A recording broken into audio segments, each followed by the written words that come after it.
presentación inicial. Vamos a dar la bienvenida, ¿verdad? Porque continuamos con el programa del segundo coloquio fronterizo, Pensar la pospandemia COVID-19. Y en esta tarde tengo el honor de presentar al doctor Carlos Alejandro Poncio de León.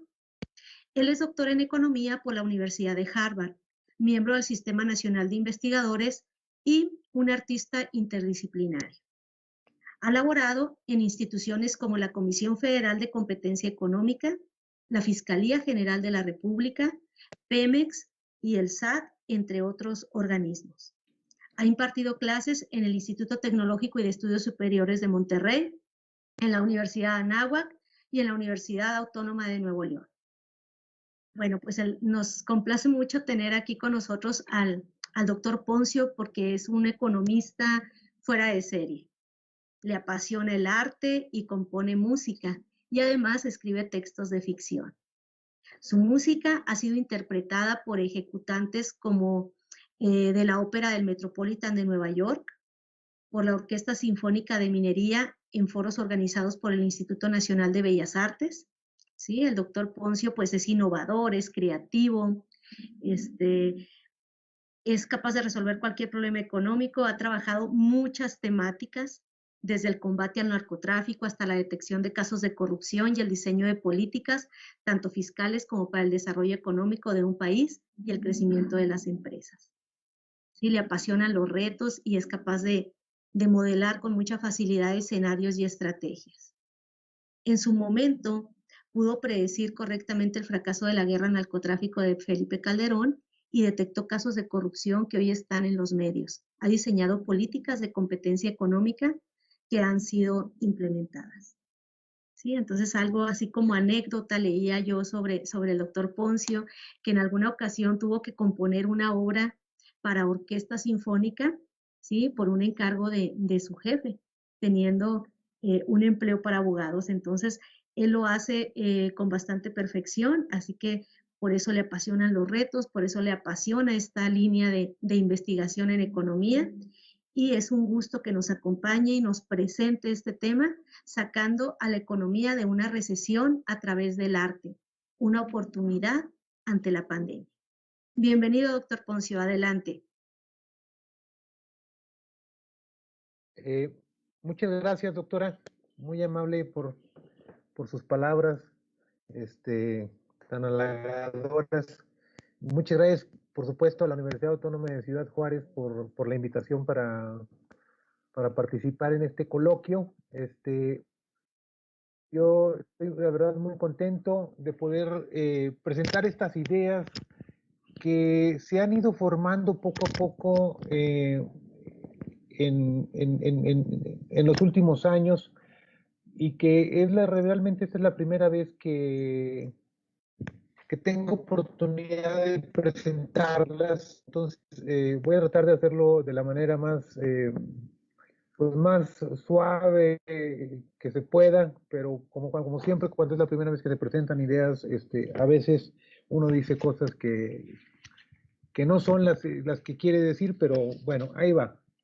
Bien, economía, la idea que quiero presentarles el día de hoy es básicamente que el arte puede ayudar a sacar a una economía de una recesión y además de eso puede ayudar al desarrollo económico de un país. Esa es la idea principal que quiero platicarles. Eso, y quiero hablar también sobre un campo un poco más amplio del arte, que es la cultura y su importancia en el desarrollo económico y su importancia en el momento histórico que estamos viviendo actualmente en un país, en nuestro país, en México. Bien, lo primero que quiero hacer es recordarles a los economistas y explicarles a los no economistas que las fuentes de una recesión básicamente están de uno o de otro lado, ya sea del lado de la demanda agregada o del lado de la oferta agregada. Por el lado de la demanda agregada tenemos componentes como el mercado de bienes y servicios, tenemos el mercado de dinero. Por el lado de la oferta agregada, lo que tenemos principalmente es el mercado laboral.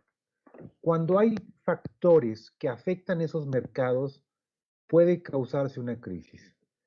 Por el lado de la demanda agregada, el mercado de bienes y el mercado de dinero, los gobiernos tienen políticas públicas a su disposición para poder contrarrestar una posible crisis económica. Por el lado de la demanda agregada, las políticas más populares, digámoslo así, son o efectivas, son el gasto público, los impuestos y por supuesto la política monetaria, la oferta monetaria. Por el lado de la oferta agregada, hay políticas quizás no tan conocidas, pero que también son importantes. Por ejemplo, las regulaciones al mercado laboral, los programas de entrenamiento, el seguro de desempleo, las políticas acerca de sindicatos, los poderes sindicales. Todos esos son factores que afectan a la oferta agregada. En este caso de la pandemia de COVID-19, pues básicamente la crisis comenzó con un shock, con una reducción en la oferta agregada. ¿Qué fue lo que pasó? Pues el gobierno impidió, limitó la actividad económica. Entonces, el primer efecto fue un shock de oferta agregada. Luego, por supuesto, vinieron pues, los temores de salir a la calle, de comprar, etcétera. Entonces, también hay un movimiento de demanda agregada, una caída en la demanda agregada posterior. Pero yo creo que el principal factor que mueve el equilibrio en el que estábamos es un shock negativo de oferta agregada. Bien. ¿Qué sabemos sobre las depresiones económicas? Bueno, los economistas están familiarizados con que aumentan el desempleo y el empleo informal, o sea, trabajos donde no hay una seguridad social, donde se evaden impuestos, donde no hay esta formalidad y seguridad del empleo. Y el desempleo, pues aumenta, ¿no? Por otra parte, se reducen los ingresos de las personas, a veces caen salarios, a veces simplemente caen los ingresos porque la gente está desempleada y por supuesto caen los niveles de producción de la economía. Y finalmente, otra característica importante, por supuesto estas no son las únicas tres, pero probablemente sean las tres más importantes, es que disminuyen los niveles de bienestar y felicidad de la gente. Esas son tres características de las crisis económicas como la que se está viviendo actualmente a raíz de la pandemia. Ahora, hay algo muy importante que se ha descubierto recientemente sobre las recesiones, y es que producen efectos permanentes sobre las personas afectadas. Permanentemente, o sea, del momento de la crisis, cuando una persona, por ejemplo, está saliendo al mercado laboral porque acaba de terminar una carrera, seguramente va a tener que aceptar un empleo, si encuentra uno, a un salario menor al que hubiera encontrado si no hubiese crisis. Y esto tiene un impacto en toda su vida. Esto es una situación muy lamentable, pero está confirmada por la evidencia. Hay estudios que confirman estos efectos permanentes de las crisis que tienen sobre las personas que se ven afectadas, y no nada más al nivel de ingresos. También las pueden afectar al tipo de empleo, o sea, las personas pueden terminar en un empleo para el cual no están lo mejor capacitadas, o pueden terminar en el sector informal, como habíamos mencionado, o pueden terminar desempleadas el resto de su vida. Así de graves pueden ser las consecuencias de una crisis. También puede meter a las personas en niveles de pobreza,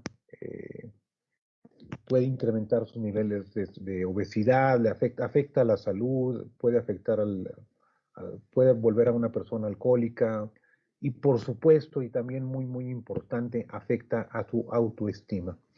Y este tema de la autoestima es bien importante porque una vez afectada la autoestima, cambia la mente del individuo y eso afecta permanentemente su productividad. Una vez que yo siento que no valgo lo suficiente como para ganar un ingreso alto, eso se queda en mi mente y puede durar ahí el resto de mi vida. Entonces, esa autoestima es muy importante y se ve afectada por las crisis. Pero les voy a poner unos ejemplos sobre cómo se ven estos efectos permanentes de las crisis en los datos. Vamos al México de 1929. La crisis del 29, la Gran Depresión.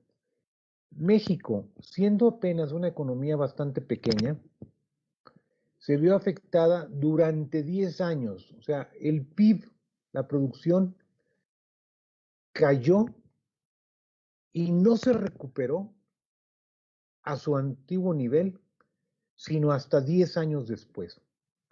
10 años de crisis para que la gente volviera a tener los niveles de ingreso que tenía previo a la crisis de 1929, a la Gran Depresión. Otro ejemplo, México en 1982.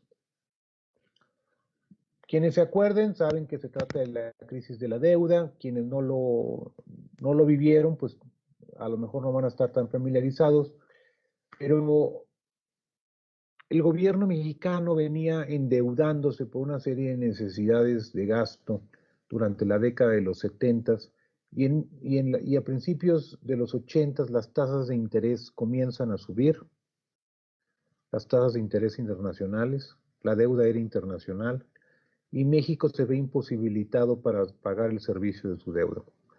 Suben tasas de interés y se causa nuevamente otra crisis. Esta es la crisis más espectacular que haya tenido México en el siglo XX, más que la de la Gran Depresión, porque la Gran Depresión, pues bueno, fue muy impactante en todo el mundo, pero la del 82 dejó un efecto del que aún la economía no se recupera. O sea, cayó el PIB, tardó 10 años en recuperarse, y lo que sucedió después es que México jamás en los 40 años, que han pasado desde la crisis, no volvió a recuperar sus tasas de crecimiento a las que venía creciendo antes de la crisis de 1982. Jamás se recuperó ese crecimiento. Y nadie sabe cómo recuperarlo. No hay economista en este mundo que yo sepa, no hay un economista que haya propuesto algo probado sobre cómo recuperar ese crecimiento perdido en 1982. Y una vez que México ha estado estancado durante los últimos 40 años, viene esta pandemia, esta crisis de la pandemia. Una crisis de pandemia que ha incrementado desigualdad, una crisis que ha aumentado pobreza, que ha reducido niveles de producción, y lo más lamentable de todo es que ha dejado una gran cantidad de pérdidas de vida. Y además, esta pandemia está provocando en el mundo una aceleración en los niveles de automatización a los cuales ya venían las economías mundiales metiéndose. Ya venía un proceso de automatización, ya había temas de inteligencia artificial, ya había temas de Big Data y sus consecuentes automatizaciones. Pero la pandemia en sí las ha acelerado esa automatización y eso va a incrementar desigualdades porque va a desemplear a mucha gente que hace trabajos repetitivos. Y con la crisis mundial es muy probable que podría venirse una nueva ola de crisis de deudas alrededor del mundo y esperemos que México no esté ahí. Por lo pronto, la situación no indica que vaya hacia eso, pero hay expertos que piensan que podría, que dependiendo de qué tanto tarde esto en irse recuperando, podría haber una nueva ola de crisis de deudas. Y lamentablemente México pues no está preparándose ahorita para los efectos que vienen, está demasiado ocupado con otros temas. No es fácil, no es un tema fácil estarse preparando para esto, estar viendo el futuro, pero pues está inmerso en otras problemáticas. Vamos a ver qué tanto dura esta crisis de la pandemia. Bien, las ideas que les voy a presentar aquí, que responde a la pregunta, ¿cómo puede el arte ayudar a la recuperación económica? Pues no es más que la unión de dos ideas modernizadas, de dos de las mentes más brillantes que vio el siglo XX en el mundo. Por un lado está Sigmund Freud, fundador del psicoanálisis, quien trabajó y mostró que hablar en terapia para las personas puede curar algunos aspectos de su salud. Y por otro lado, tenemos al gran John Maynard Keynes, quien a propósito fue un gran defensor de las artes, miembro del grupo de intelectuales Bloomsbury en Inglaterra, uno de los economistas defensores del arte. John Maynard Keynes, quien proponía que los mercados requieren intervención activa por parte del Estado para funcionar correctamente. Es decir, por ejemplo, el mercado laboral o el mercado de bienes no se equilibran en los niveles de pleno empleo sin la intervención del Estado. Estas dos ideas son las que uno para proponer al arte como una salida rápida, más rápida de lo normal, una salida más rápida de lo que la situación común pueda llevar para la recuperación económica. Aquí está en palabras la personificación de estos dos genios. Las recesiones tienen efectos económicos permanentes porque impactan la mentalidad de las personas. Por ejemplo, si la crisis me deja sin empleo y eso afecta a mi autoestima, va a tener efectos económicos posteriores en mi nivel de salarios, en la calidad de mi trabajo, en mi productividad. Esa es básicamente la idea.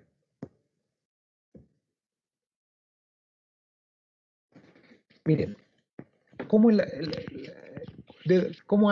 llega la parte del arte? Viene de estas dos ideas. La terapia y la salud emocional pueden ayudar a recuperar las condiciones previas que se tenía en el mercado laboral.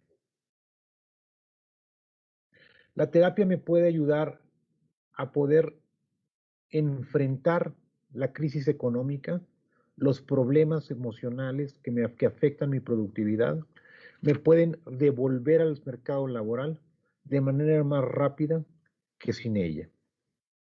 Tener esa salud emocional es muy importante. Y aquí estamos hablando de muchas cosas que están sucediendo en la pandemia. Por ejemplo, el fallecimiento de un ser querido por la pandemia.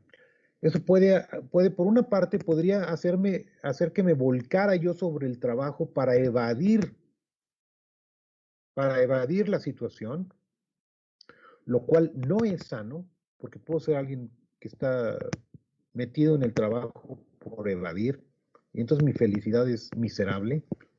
Tampoco queremos una recuperación económica o una economía donde la gente vive una vida miserable. Ese no es el objetivo del trabajo. O bien puede tener un impacto depresivo sobre mi persona y puede impedirme conseguir trabajo, conseguir mi trabajo adecuado, conseguir el trabajo en el cual puedo ser un experto. Y por otra parte, por el lado de la demanda agregada, por el lado del que hablaba Keynes, las terapias ayudadas o apoyadas por el arte pueden implementarse de manera masiva en todo un país a través de plataformas digitales sin incrementar demasiado el gasto público. Y las terapias ayudadas por el arte además pueden lograr cosas que la terapia normal, que la psicoterapia normal no puede lograr por sí misma, ya sea psicoanálisis, ya sea una terapia humanista, ya sea una terapia conductual, no importa.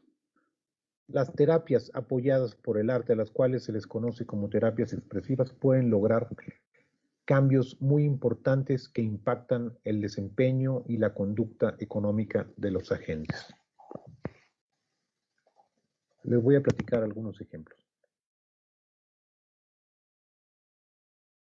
Les voy a platicar primero el caso del cual uno de los primeros psicólogos que documentó fue James Pennebaker.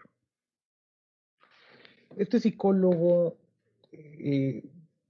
fue de repente llamado por una empresa que se vio en una crisis económica y que tuvo que dividir a una gran cantidad, que tuvo que despedir a una gran cantidad de trabajadores. Entonces, Pennebaker fue contratado para ofrecerle servicios terapéuticos a los extrabajadores desempleados. Y notó algo bien interesante. Me parece que esto fue en los 80s, finales de los 80s, cuando lo descubrió. Aquellos que recibían terapia, podían lidiar finalmente con su situación de desempleo, mejorar su autoestima e ir en busca de trabajo de manera más eficiente hasta conseguirlo que quienes no recibían terapia.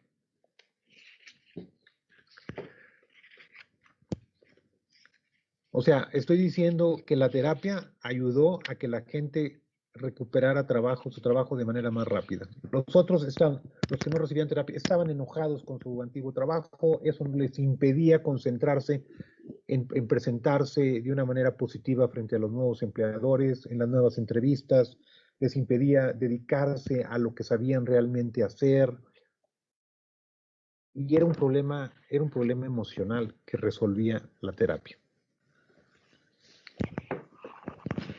Les voy a poner ahora otro ejemplo. Las terapias expresivas son terapias, psicoterapia apoyada por el arte. Y puede haber psicoterapia apoyada por la escritura, puede haber psicoterapia apoyada, terapia apoyada por pintura, apoyada por música, por el uso de música. En el uso de música se le llama musicoterapia. Hay una parte apoyada por el teatro que se le llama psicodrama. Todas las bellas artes han sido empleadas para apoyar la mejora de la conducta o la mejora o el crecimiento personal de las personas. Esto es fantástico. Les voy a comentar este caso, el cual yo tengo conocimiento, de una persona que, siendo ya un adulto, no podía independizarse,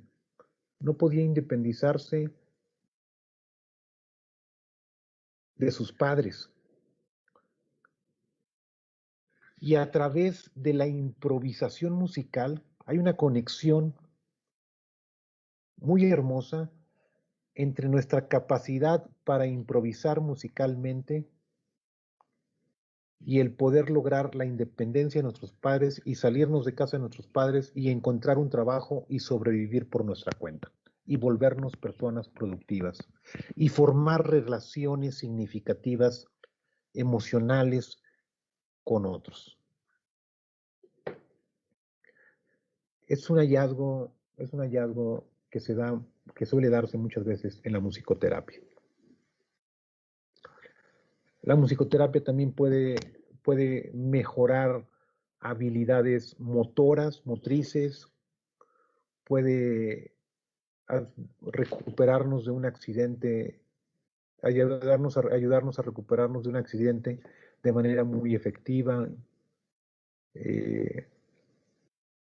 La pintura puede ayudarnos, en terapia puede ayudarnos a explorar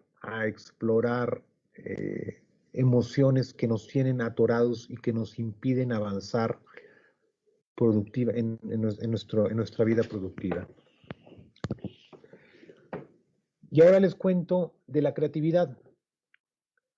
La creatividad suele asociarse con la aplicación de técnicas al arte, pero la creatividad es la fuente de muchas cosas. La creatividad es la fuente de la innovación en las empresas y es la fuente del descubrimiento y de la investigación y de los descubrimientos científicos.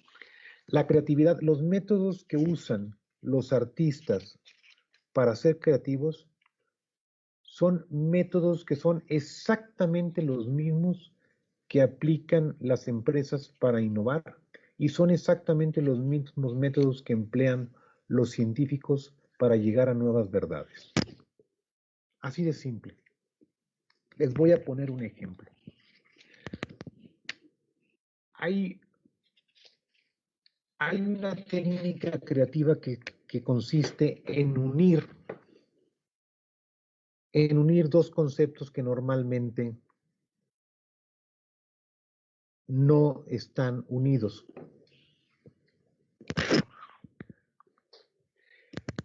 Uniendo elementos que normalmente no están juntos, se puede ser creativo.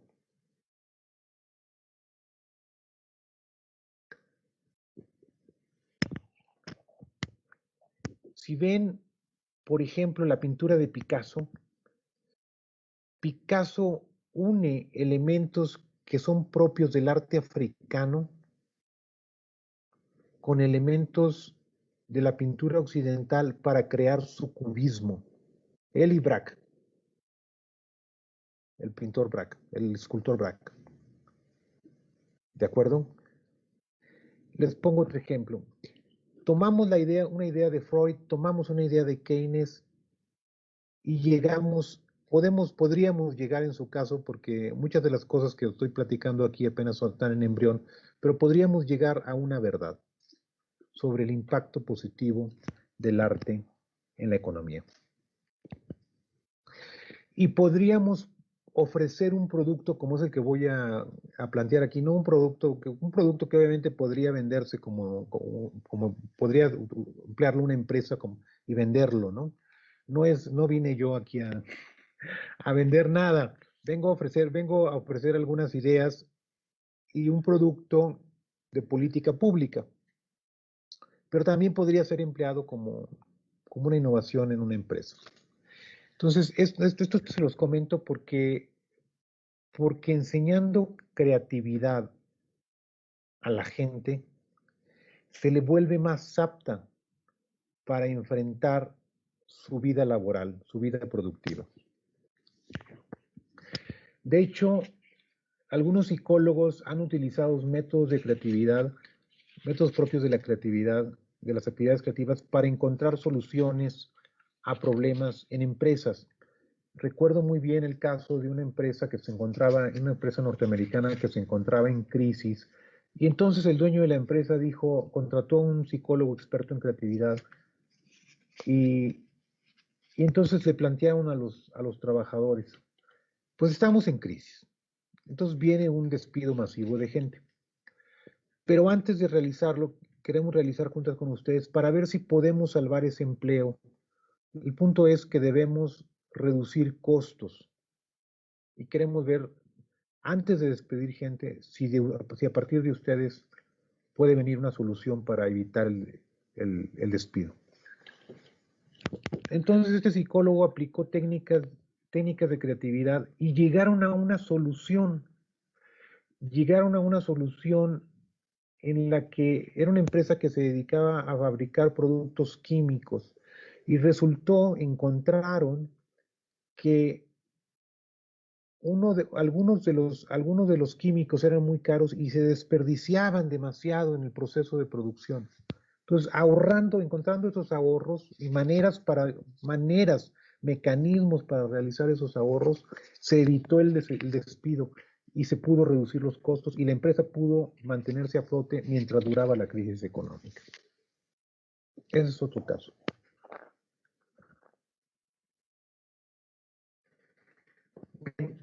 ¿Qué vengo a platicarles? Bueno, también, no sé cómo llamar, no tengo un nombre porque esto pues no es mi trabajo, esto yo nunca lo he propuesto a nadie, a ningún gobierno, ni a ninguna empresa, ni nada. Solo es la primera vez que vengo a hablar sobre este tema. Y las llamé, digamos, guaridas nacionales de arte expresivo, ¿no? Y son muy sencillas, son como talleres de arte expresivo, que pueden ser implementadas en grupos. Y como les comentaba, pues fomentan un cambio cultural favorable para el crecimiento económico a la hora de resolver problemas emocionales y de emoción y de mentalidad que se ven afectados muchas veces por las crisis económicas.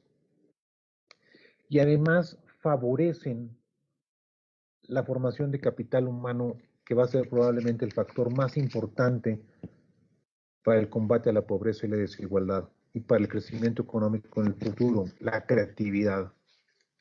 La gente que ya tiene trabajos repetitivos va a ser desplazada por máquinas y robots, por computadoras. Lo que nos queda como seres humanos es la parte creativa. Además, estas, digamos, guaridas nacionales de arte expresivo tienen efectos terapéuticos para la recuperación emocional luego de la pandemia, que son soluciones propias. Ya no son tema económico, simplemente son una solución propia para, para ante el dolor, digamos, del fallecimiento de seres queridos en esta pandemia, en el combate a la ansiedad y la depresión derivados del aislamiento y de la exposición a riesgos que suelen causar mucho estrés. O sea, estas guaridas nacionales, como las estoy llamando, estos talleres de arte expresivo, esta aplicación del arte de manera masiva a la gente, a la población, tiene estos efectos terapéuticos que son valiosos por sí mismos, independientemente de sus efectos económicos. Ok, ahora bien, estamos hablando aquí ya de mentalidad, de cómo una crisis puede afectar la mentalidad de un trabajador.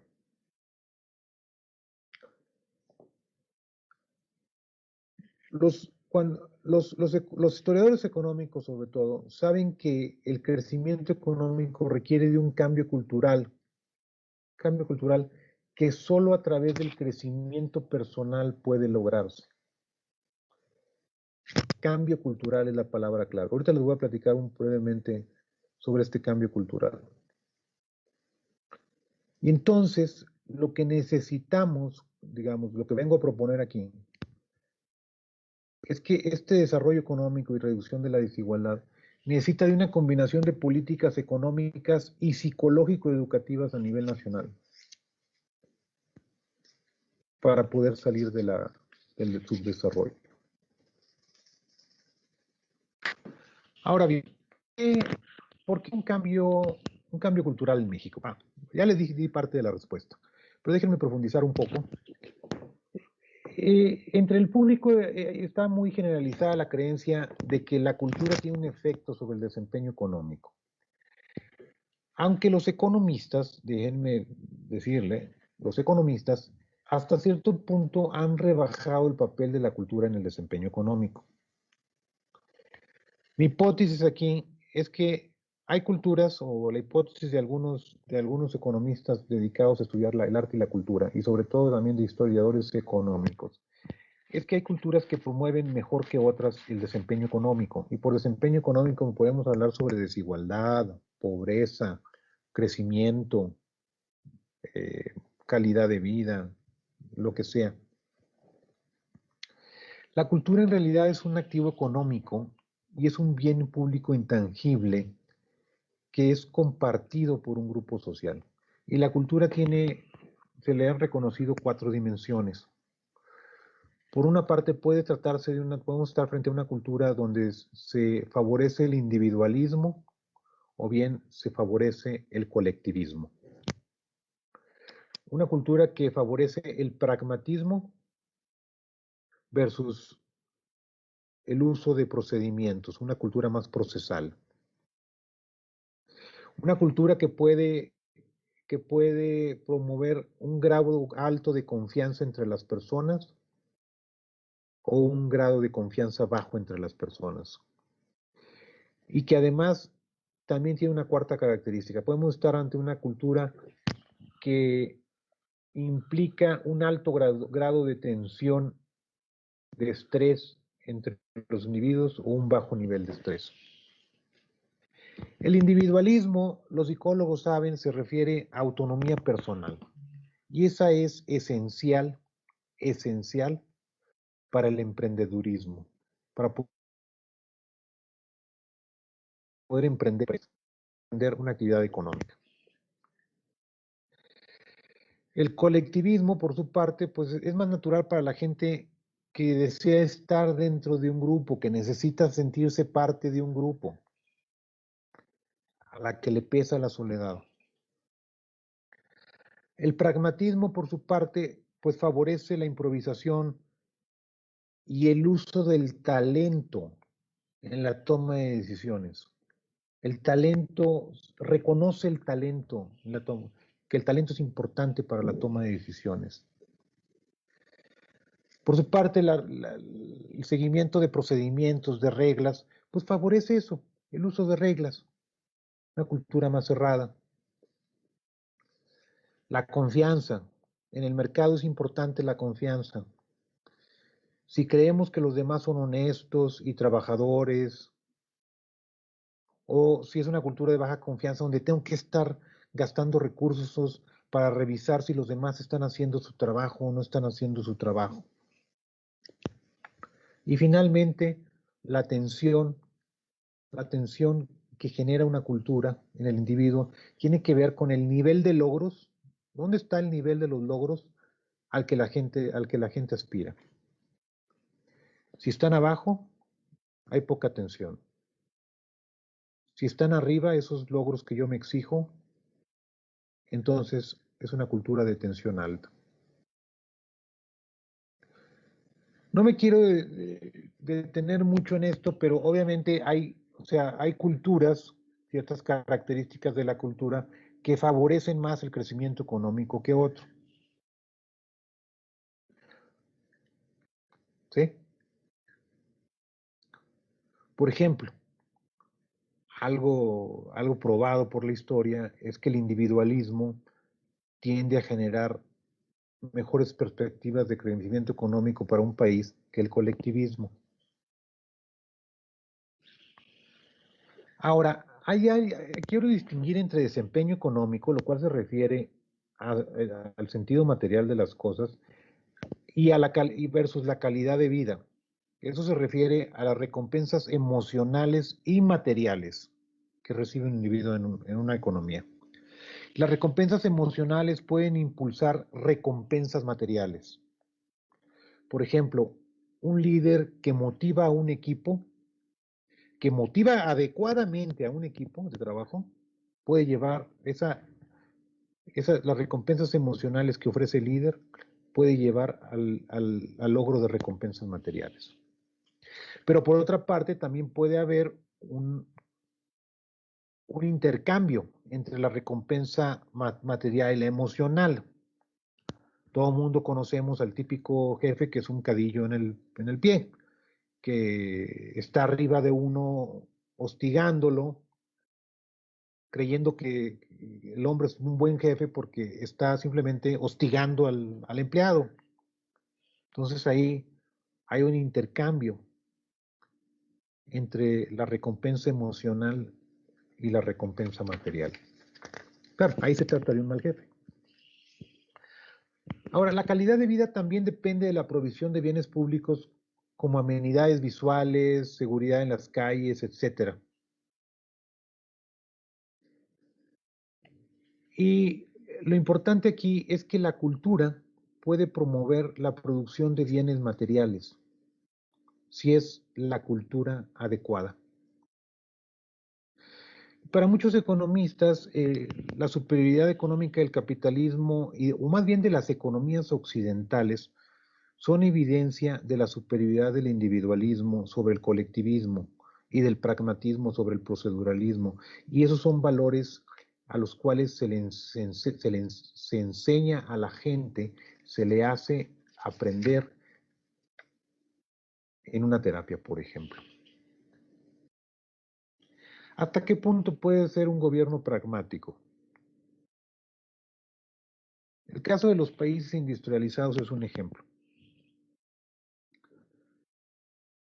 Por ejemplo, los países que crecieron impulsados por sus exportaciones. Y México tiene un periodo similar, siglo XVIII, producción de plata.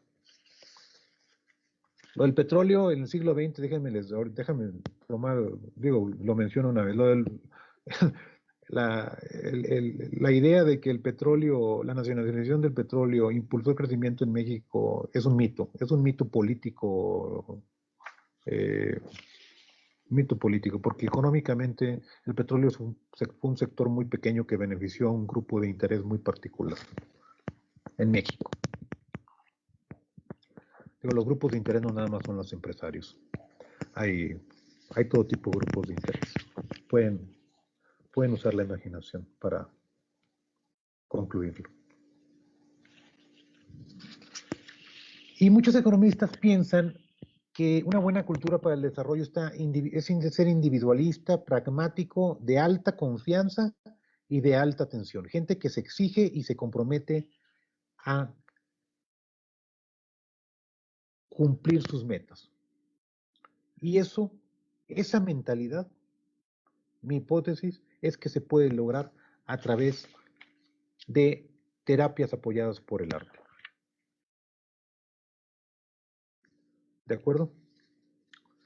Eso es lo que he venido a decirles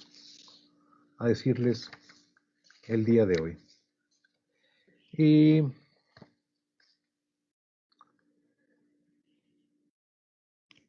pues podría hablarles sobre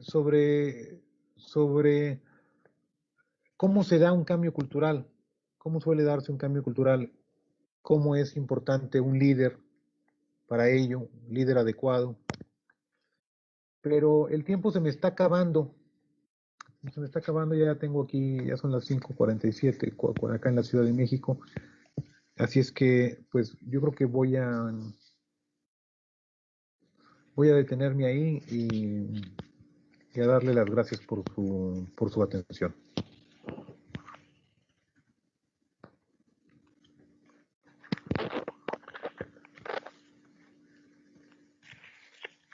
Adelante, doctora Celi.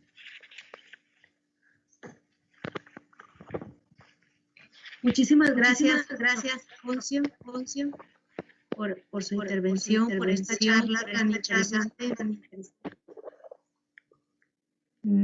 Vamos a ver algunos comentarios, algunas preguntas que nos han realizado a través del Facebook Live. Pregunta Aarón Velarde, ¿considera que estas estrategias podrían implementarse en estos momentos en México o no estamos listos todavía para la aplicación de las mismas? Bueno, volvemos aquí al tema de mentalidades, ¿no? Volvemos al tema de mentalidades. si esperamos a estar listos, nunca vamos a estar listos, ¿no? Déjenme contarles la, la anécdota de cómo lanza un cohete Estados Unidos a la Luna. El presidente de los Estados Unidos le dice a la NASA, quiero un cohete en la Luna en 2 años. No estamos listos, señor. Pues entonces usted se va de su trabajo, porque yo necesito un cohete en 2 años, ¿no? El caso de Marte, llegar a Marte. Igual, a lo mejor no estamos listos, pero ya se está haciendo el intento y se está fracasando. Pero a la hora de estar fracasando se está aprendiendo y nos estamos exigiendo, y a la hora de estarnos exigiendo es como se logran las cosas. La política del New Deal son casos de Estados Unidos porque, pues bueno, son los que conoce todo el mundo, ¿no? Son los que conocemos todo el mundo. El apoyo a los artistas como parte del programa. Otra vez, pues a lo mejor la gente no estaba lista para hacer arte, pero intentándolo una primera vez, fallando y volviéndolo a intentar, se logran las cosas, se va aprendiendo. Se necesita ese aprendizaje y hay que ser pacientes. Y no se trata de destrozar al país en el intento, por supuesto. Hay que hacerlo con el consenso, con el consenso de varios de los expertos, con la gente que sabe. Y yo creo que de esa manera se pueden lograr cosas. Tenemos por aquí otra pregunta, doctor, de Cintia Maese. Dice, creo que en México aún se ve al arte como un lujo. Dice, ¿esto podría traer algún problema al usar el arte como herramienta para la recuperación?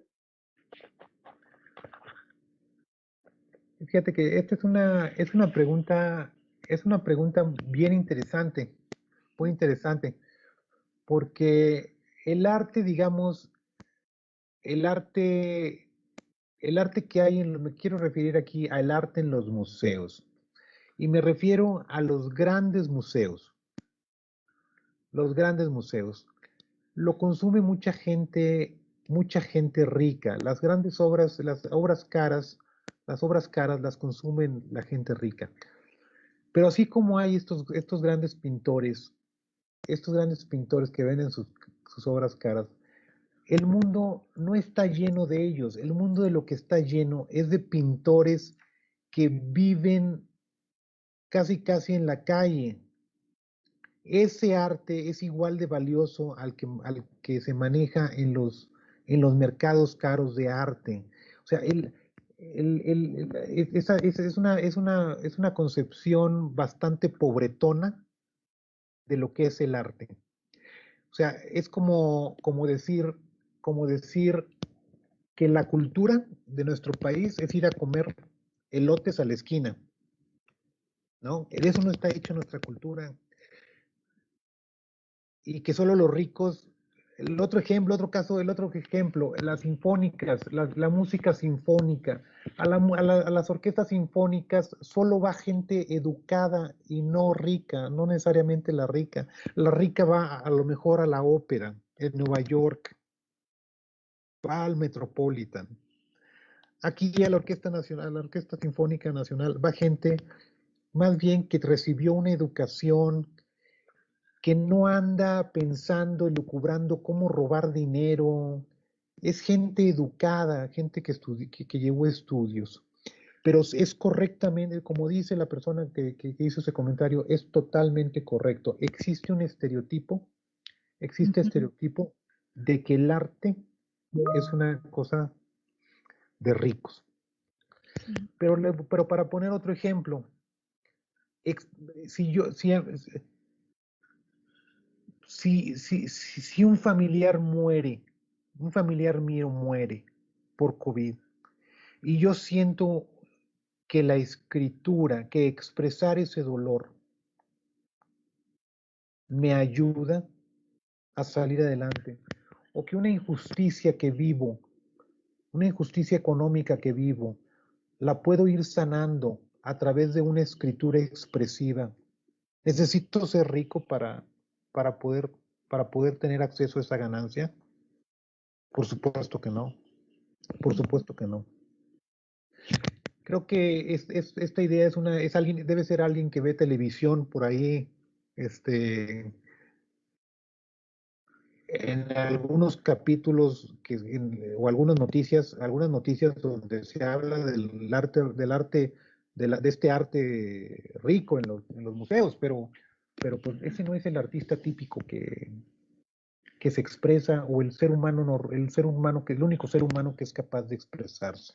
Todos los seres humanos tenemos capacidad de expresarnos de alguna manera. Eso es. Tenemos otra pregunta, doctor.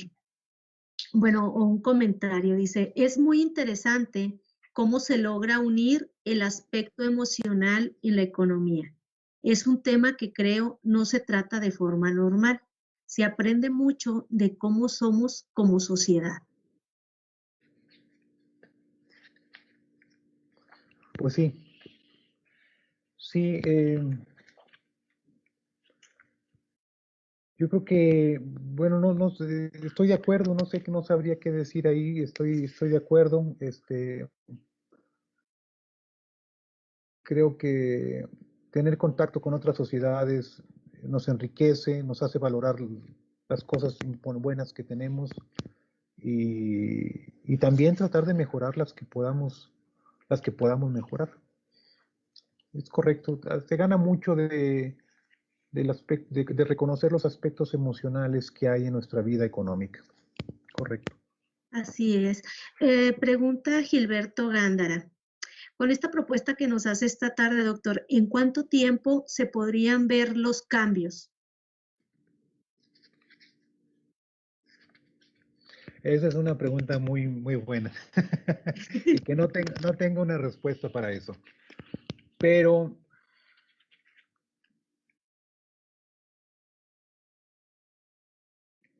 yo he visto cambios en la gente, cambios espectaculares en su vida, en periodos de entre un año a 2, 3 años. La gente lenta en 3 años. Hay gente que está decidida a lograr el cambio, lo único que necesita es la ayuda, la guía. Y esa, en cuestión de un año, ya está haciendo una vida distinta a la que venía haciendo. No sé, ahí yo creo que más bien los psicólogos serán los que tengan una mejor apreciación al respecto, pero esa es mi impresión. Tenemos otra pregunta de Raúl Ponce. Dice, el tema del efecto en la pandemia y sus efectos emocionales en el mercado laboral es muy interesante. En México se ha negado a utilizar la política fiscal de una manera más activa para combatir las recesiones, como se hace en otros países. ¿A qué se debe esa respuesta del gobierno mexicano? Y si el gobierno debería intervenir, en su opinión, ¿cómo lo debería hacer el Estado mexicano? ¿Debería utilizar una política de salud expansiva como un medio para estimular la economía?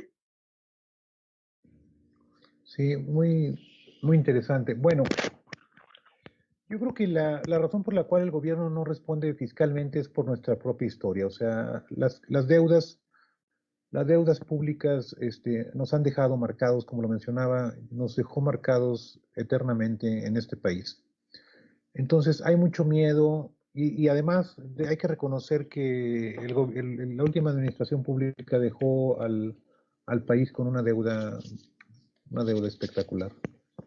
Entonces ahí yo creo que hay pues cierto temor a terminar con una crisis causada por el endeudamiento. Es normal, es normal. Ahora, ¿qué debería estar haciendo el gobierno? Yo creo que los dos áreas más importantes, de largo plazo, los dos áreas más importantes que se están descuidando, evidentemente se están descuidando, son el sector salud y el sector de la educación. Ujú. porque con toda esta aceleración de la automatización se está dejando indefensa a toda nuestra niñez y juventud. Se le está dejando totalmente indefensa para las condiciones económicas que vienen más adelante. Con métodos de enseñanza obsoletos, donde no hay cabida para la creatividad, no hay cabida para la innovación, no se enseñan ese tipo de cosas, no se enseña a los niños a tener iniciativa. El otro día comentaba con un padre, ¿qué quieres de tu hijo? Que venga contento de la escuela, ¿no? Eso Ujú. sería suficiente. Que el niño esté aprendiendo algo que lo deje contento. Así de simple es el tema. Y no hay nadie en este país, y con todos los salarios que ganan, no hay nadie pensando al respecto seriamente. No es que les dé flojera, es que yo creo que tienen mucho trabajo en otros temas, han de tener trabajo en otros temas.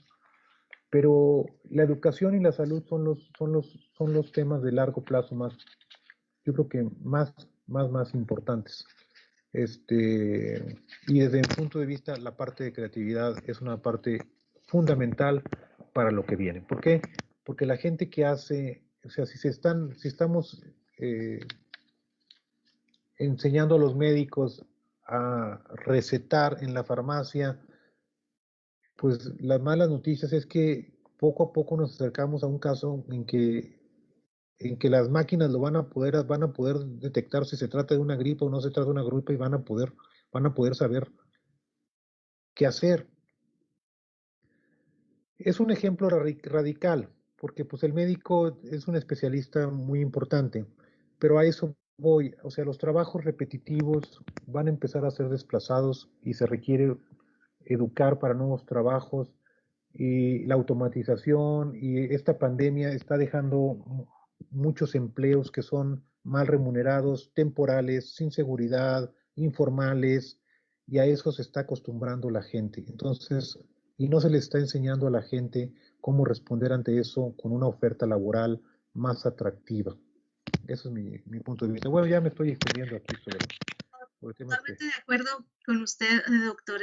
Ahorita que nos señalaba esto de un trabajador, cómo puede ser más productivo, pues obviamente si está bien emocionalmente, va a ser más productivo. Un desempleado, ¿verdad? Si está mal emocionalmente, si está deprimido, pues cómo va a tener esa fuerza, ¿verdad? De salir a buscar un empleo. Entonces, coincido totalmente con usted. Señalan otra pregunta, doctor. Recientemente se están utilizando los NFTs o los tokens estos ovales digitales, sí, asociados con las criptomonedas para promover el arte. ¿Usted anticipa que esta nueva tecnología podría promover el arte al darle más instrumentos a los artistas para alcanzar un mercado global y comercializar sus trabajos? Fíjate que ahí no sabría qué responder, doctora. Ujú. Una pregunta complicada. Definitivamente vamos hacia una digitalización en términos de monedas, pero ya específicamente sobre las criptomonedas y su impacto, pues no sé, yo preferiría que me compraran un cuadro y me lo pagaran en billetitos que en criptomonedas en este instante, ¿verdad? En este momento. Pero, pero pues quién sabe hacia dónde va en ese terreno. No, reconozco mi total ignorancia al respecto, perdón. Ok, ok. Sí es un tema, pues bastante novedoso, ¿verdad? Pero, pero es, yo creo, una manera de pues promover y apoyar a los artistas. Esperemos y lo tomen, Claro, tomen claro. esto como inversión. No, pues le agradecemos mucho todos sus comentarios, su plática, súper interesante. En este momento yo estoy impartiendo metodología de investigación económica y les empieza a llamar la atención esta línea de investigación de economía del arte, y pues esta tarde nos ha mostrado, ¿verdad?, una perspectiva diferente. Entonces, le agradecemos mucho su tiempo, el haber aceptado la invitación para participar en este coloquio con el Departamento de Ciencias Sociales en la Universidad Autónoma de Ciudad Juárez. Tiene su casa, tiene las puertas abiertas en el programa de licenciatura en Economía y en la maestría en Economía, ¿sí? Porque son líneas nuevas, novedosas, y pueden dar mucho provecho a nuestros estudiantes. No sé si quiere hacer algún comentario de cierre. Pues nada más agradecerles, estoy muy contento de haber estado con ustedes, estoy muy bien impresionado con las preguntas, me dejan con mucho que pensar para el futuro y cosas que hay que resolver. Y pues nuevamente agradecerles a todos, estoy muy agradecido con ustedes. No, excelente. Nosotros estamos gratamente sorprendidos, ¿verdad?, de la manera de abordar este tema. Y doy la palabra al doctor Ramsés Jiménez, coordinador del programa de licenciatura en Economía, para dar el cierre a esta conferencia. Muchas gracias, doctora Celi. Muchas gracias también, doctor Poncio, por su participación. En verdad, la información que nos brinda, pues abre diferentes vertientes para el análisis, ver cómo desde otro punto de vista, como puede ser cualquier tipo de arte, pintura, escritura, poesía, etcétera, música, puede llegar a ser terapéuticamente un vínculo, un camino para poder salir de crisis, no solamente económicas, sino hasta personales, ¿no? Que eso es como un círculo virtuoso lo que podemos lograr en la amalgama de todas estas políticas. Me llama la atención, y que luego no son bien reflexionadas o vistas porque estamos ensimismados en cuestiones estándares, vamos a decirlo así, estándares. Entonces, pues agradecemos nuevamente su participación, doctor, a nombre del doctor Servando Pineda, jefe del Departamento de Ciencias Sociales, del maestro Santos Alonso, director del instituto, y del rector. Le damos las gracias por participar y damos por concluida esta sesión por el día de hoy, extendiéndole posteriormente su constancia de participación. Y agradezco a Celi y a Raúl su participación también en colaboración con el programa. Muchas gracias y buenas tardes.